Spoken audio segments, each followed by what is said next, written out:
Como uma exposição de Portinari mudou a vida de um então artista para se tornar um dos maiores negociadores de artes no país. Você descobre hoje no Reportagem que Não Para. Eu já tenho quase 52 anos de trajetória dentro dessa linha como artista, como comerciante, como leiloeiro.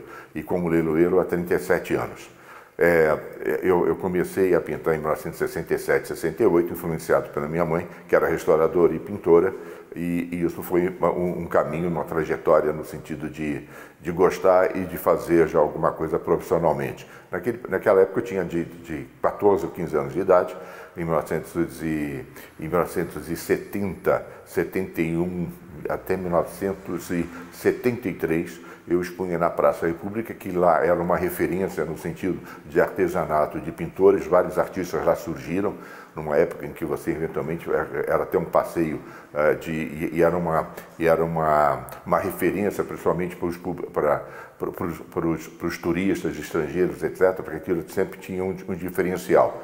E isso me fez procurar, lá expus durante muito tempo, e durante muito tempo eu usava isso como uma atividade profissional. Bom, no decorrer, sempre procurando, vendo exposições, em 1970, o MASP de São Paulo, ali na Avenida Paulista, esse importante museu, fez uma perspectiva do Portinari chamada 100 Obras-Primas. 100 obras-primas, reunindo 70 e poucas obras de coleções particulares e 30 e poucas de instituições, de museus do Brasil e do mundo. Então, reuniram 100 obras do Portinari. Ao visitar essa exposição, eu olhando a grandiosidade da obra do Portinari, eu falei, meu Deus do céu, me chamo de pintor e o Portinari também de pintor, tem alguma coisa errada nisso. Eu não tenho como dar ou pensar que eu possa ser, sabendo que tem vamos usar esse termo, esse monte sagrado da pintura brasileira, um maior pintor brasileiro, pintando todas essas coisas importantes. Quer dizer, que aquilo para mim foi um choque, né? Apesar de saber e ver e ter visto em vários livros, mas vendo pessoalmente você tem uma outra colocação. O artista, aqui tem desenho. Aqui, quando o Portinari sentou na mesa e pegou o lápis, pegou o papel e foi desenhar, você vê pela construção todo ele trabalhado, e aqui o domínio no sentido não só do traço, mas do movimento. Você vê que todas as crianças estão aqui jogando bola, estão correndo, estão brincando, todas elas individualmente têm um movimento. Os movimentos não se repetem. O que você vê através disso? O domínio do artista em relação ao traço e em relação ao desenho. Toda essa estrutura, ele pôs aqui várias crianças juntos, e qual é o ponto de fuga? Isso é a genialidade do artista em relação àquilo que ele faz. O talento está no pequeno detalhe, é esse poste que divide a estrutura do desenho em relação a toda a sua composição. Você vê um pequeno desenho, não é?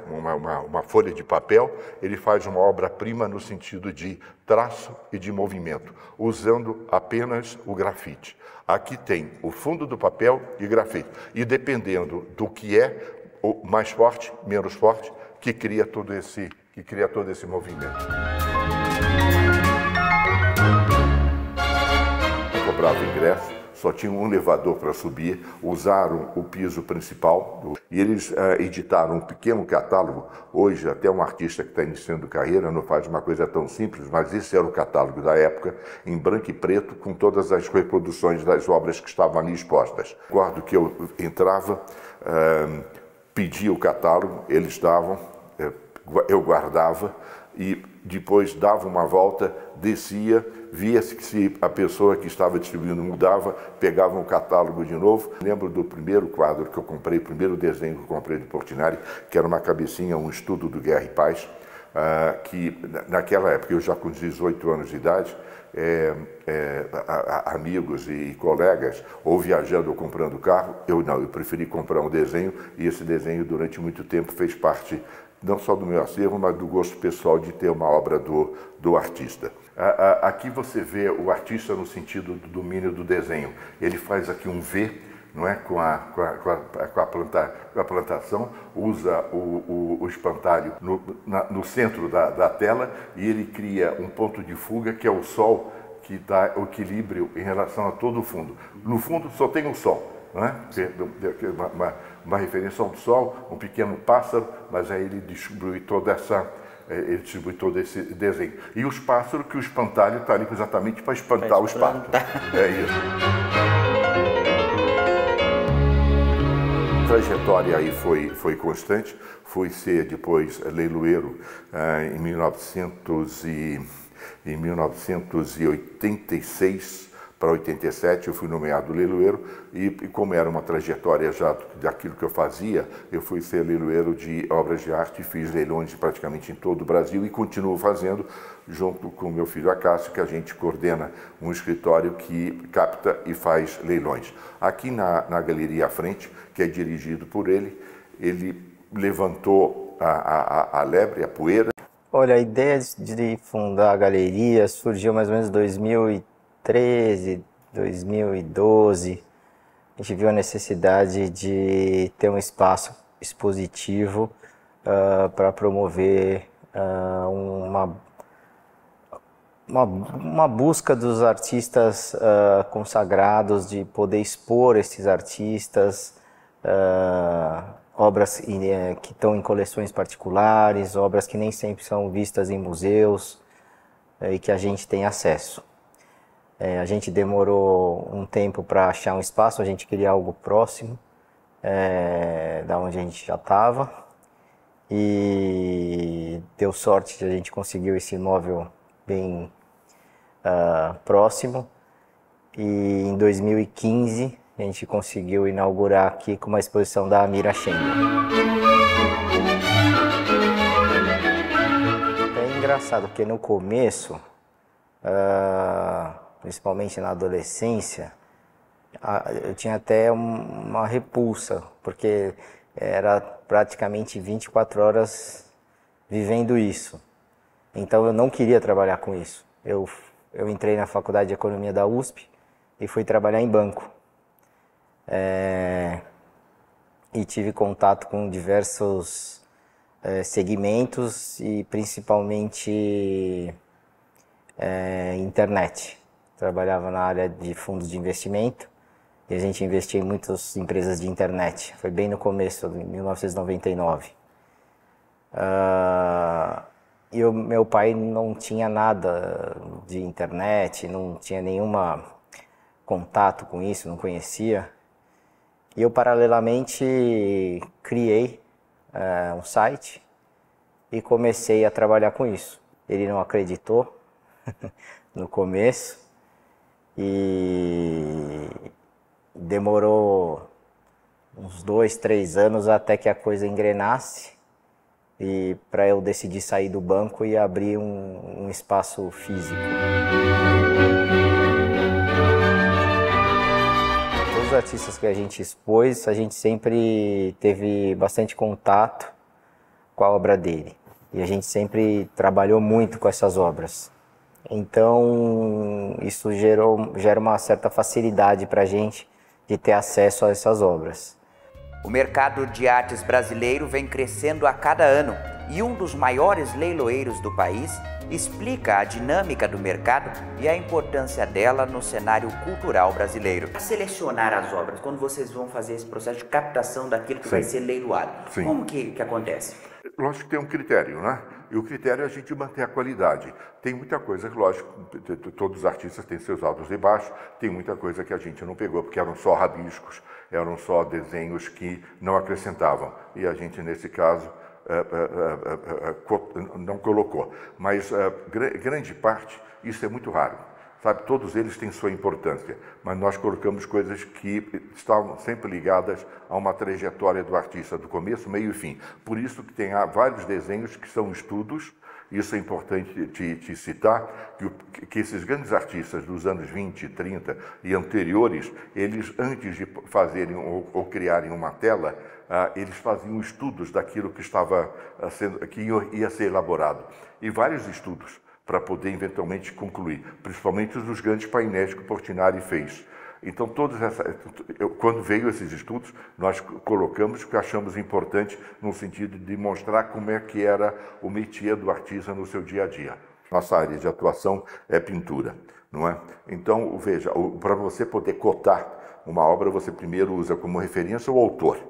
Depois do autor, você vê se o tema está ligado à procura, o mercado procura desse tema, e depois a conservação, se o quadro participou de exposições, se o quadro está reproduzido em livro, se o quadro tem um currículo que justifique agregar maior valor em relação ao seu mercado.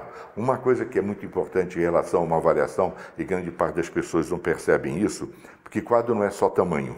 Você pode ter um quadro pequeno, que é mais importante do que um quadro de grande dimensão. E o tema também se justifica. Se você tem, como nós temos aqui na exposição, crianças jogando futebol em Brodowski, um exemplo, tem um quadro dos anos 30 com esse tema, que tem a cidade ao fundo, as crianças brincando, etc. É um tema gostoso de se ver, que tem toda uma trajetória da vida do Portinari, de saída do Brodowski, as lembranças de infância, todos esses detalhes. Por sua vez, a gente também tem um quadro que está aqui exposto, de grande dimensão, 80 por 1 metro, que é um enterro. Ele tem uma conotação artística importante, mas tem um tema difícil no sentido de aceitação de mercado. Então, entre uma venda de crianças brincando da cidade de Brodowski e um enterro, eu tenho certeza que você vende mais as crianças brincando. Aqui tem uma outra obra que, a princípio, há pouco eu estava citando para você, que é de importância pictórica e de pintura da melhor qualidade, mas de tema difícil, não é? Sim. Você tem uma obra de bom tamanho, no qual Portinari fez um enterro de criança, um caixãozinho azul, não é? Carregado por quatro personagens, quatro homens que estão ali decorrendo para o enterro, com roupa simples, pé no chão, poucas cores, azul, branco e preto, mas todas elas, se você olhar, principalmente a figura do primeiro plano, elas têm uma dignidade no sentido de que existe pobreza, existe a dor, mas existe dignidade naquilo que eles estão fazendo. Eu quando comecei a negociar isso, mas em 70, 71, não só negociar, a participar isso ativamente do mercado ou de exposições de venda na cidade de São Paulo, havia só 4 ou 5 galerias. Eu vou citar, tem a Galeria Cosmo Velho, Galeria Documento, Galeria Estreia, Galeria Portal e a Galeria Fink. Essas eram as galerias que faziam exposições e que expunham o artista. No Rio de Janeiro, mais algumas, e isso fazia parte do contexto de exposições de artes plásticas da década de 70 para cá. Anterior a esse período, eram muito menos, eram 2 ou 3 galerias.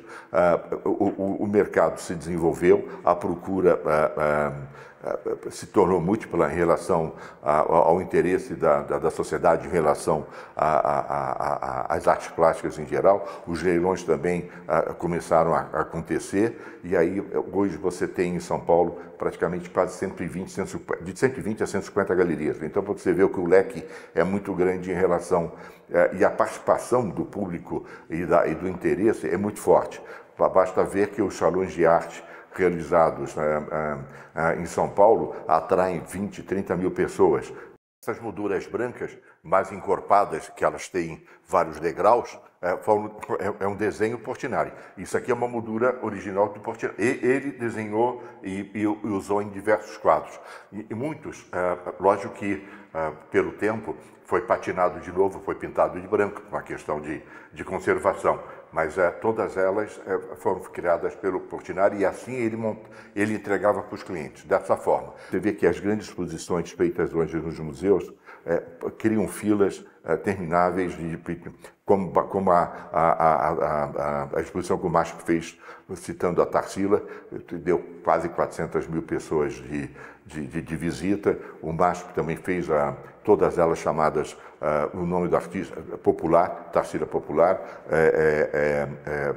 Cândido Portinari Popular, e uma multidão de gente sempre se interessado em ver. Isso é a amplitude do país no sentido de mostrar. E hoje não é só São Paulo.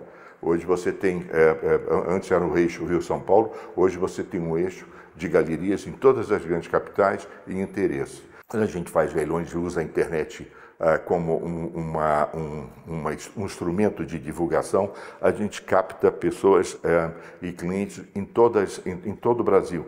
E algumas delas em algumas cidades do interior que você nunca ouviu falar, mas tem alguém lá interessado em ver, em comprar, em adquirir. Então isso tudo é uma forma positiva de você ver o país nesse setor. Esse quadro, no sentido de estética e de desenho, muito importante. Primeiro, você vê que é uma referência de um peru que domina toda a pintura, no qual o Portinari usou 2, 3 cores, o amarelo no fundo, o cinza e o vermelho. Fez aqui um X para poder fazer o animal e aqui um risco, não é? Com 2 olhos que estão olhando para você. E ele usou aqui o cabo do pincel para poder definir aqui as cores e o movimento. Em 3 cores, ele dominou toda a tela e deixa a figura no primeiro plano. O que você vê em relação a isso? Primeiro, o pintor que sabe dominar as cores e o movimento. E o segundo, a predominância do desenho. Faz uma bola, um estilhaço por fora, 2 linhas e cria aqui uma obra-prima.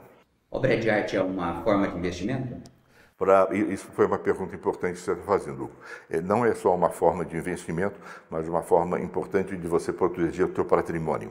Há 30 anos atrás, um pouco mais, um pouco menos, quando me chamavam para poder fazer uma avaliação de um espólio, a primeira preocupação dos herdeiros, no sentido de saber como dividir ou como colocar aquilo que estava sendo posto na mesa, no sentido de herança, é saber o quanto é que de dinheiro havia no banco. Depois, a segunda era ações, a terceira era patrimônio ligado a imóvel. A quarta era, talvez, aquilo que tinha em casa, prata, objeto, quadro e aquilo que compunha um ambiente. Hoje mudou o conceito. A primeira preocupação é saber o que há de dinheiro, que é uma coisa líquida, de momento, e a segunda, obra de arte. Porque a obra de arte hoje tem um valor nominal importante, ela não cria problema de IPTU, ela não tem problema de escrituração, essa coisa toda. Então, tudo isso facilita muito a divisão e a manipulação nos valores que são divididos em herança. Então, hoje, a preocupação das pessoas que herdam, primeiro, é dinheiro e, segundo, obras de arte. Esse trabalho de 1936, você vê que a figura é imponente, não é? O vento bate da direita para a esquerda, os cabelos da figura feminina estão voando, o vestido branco também. Ela está descalça, mas ela está imponente, dominando toda a tela, e a gente sente aqui que, com pouco desenho, mas com muita pintura, ele fez uma figura que é praticamente quase que uma escultura dentro da tela. Eu sempre aconselho as pessoas que querem comprar, e no sentido de investimento, de verem exatamente o que está acontecendo com o artista no decorrer daquele período. De vez em quando há o que a gente chama de foguete. Ele subiu muito, sabe? E depois dar essa continuidade é mais difícil. O que pode acontecer é manter aquele patamar. Mas antes de comprar uma obra de grande valor, investigue, procure, vê, se informa para saber se os valores que estão sendo solicitados é um preço médio do artista e não uma oscilação tipo 8.800. 8 a 10, 12 é uma coisa normal, pode haver uma oscilação de 10, 20%, mas uma coisa muito disparate, aí tem alguma coisa que não calha com a situação de fato. Agora, quando ele atinge, ele mantém um patamar. Costuma, em determinados artistas, principalmente os contemporâneos, darem uma subida muito rápida no mercado, porque há uma procura momentânea e aí uma especulação, depois estaciona. É sempre comprar, não existe na baixa, mas num preço estável. A obra muito exposta, sim, ela agrega valor ou ela perde valor? Não, ela nunca perde valor. Certo. Você quer uma obra mais exposta do que a Mona Lisa? Sim. É isso. E uma obra que não tem valor de tão importante que ela é no sentido da pintura e da documentação de toda a sua trajetória. Não, muito pelo contrário. Uma obra até muito conhecida agrega muito valor. De uns 30 anos para cá, as feiras internacionais substituíram, no sentido de divulgação, as bienais que haviam nos países emergentes, principalmente no Brasil.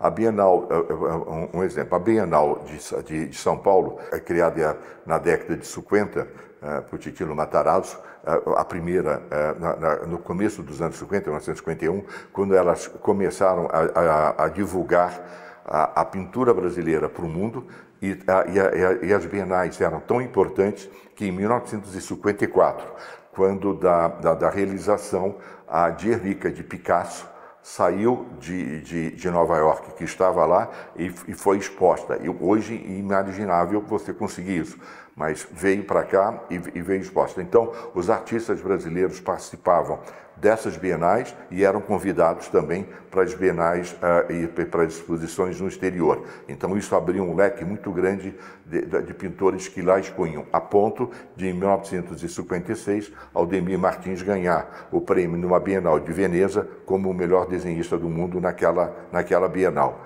E isso foi único. No decorrer desse período, nenhum artista brasileiro ganhou um prêmio equivalente ao que Aldemir ganhou. Os curadores de museus, tanto europeus quanto americanos, começaram a ver que havia uma arte de muita boa qualidade, vamos usar isso como referência, na América do Sul, e que esses artistas poderiam fazer parte do acervo desses museus.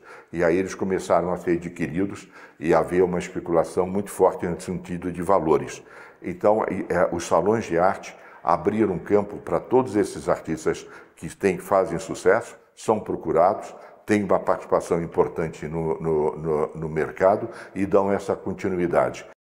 Você citou o catálogo Raisonné. Sim. Isso influencia no preço, no valor, na cotação, e muito. O trabalho que o João fez foi um trabalho gigante, premiadíssimo até pela Unesco, como referência, e a partir desse momento, a partir dessa realização desse catálogo, vários outros foram feitos de vários artistas brasileiros. Ele fez um catálogo com 5 volumes, não é? E a catalogação é feita através de uma fotografia do registro da técnica e do histórico da obra. Se essa obra pertenceu, se essa obra participou da exposição, a importância da obra é descrita e tem um currículo dela em cada verbete, em cada reprodução. É um trabalho de gigante e eu digo isso para o João. Digo, João, se você não fosse matemático, você não conseguiria fazer isso, porque isso aqui é uma coisa única no mundo e foi referência de realização em vários museus. Tanto é que, quando da conclusão, eu sei que vários museus no mundo solicitaram até para ter uma referência de como se fazer um raisonné do artista. E isso ajudou muito o mercado. Não é? O mercado não foi grato ao João em relação a esse fato. Ele, durante muitos anos, durante 25 anos, vendeu o seu patrimônio para a realização desse raisonné, e a partir desse momento, a referência no sentido de venda é saber se a obra está lá reproduzida, tem a documentação da obra, e isso fez com que as obras do Portinari valorizassem muito mais, porque evitou falsificação. Falsificação é alguma coisa que existe no mercado, não é? E usando isso como referência, quer dizer, você sabe que a obra está lá reproduzida, está documentada. O Instituto Portinari, sediado no Rio de Janeiro, ele é dinâmico, ele está sempre se atualizando em relação aos registros, às divulgações. Tudo isso foi importante para poder agregar valores à obra do Portinari.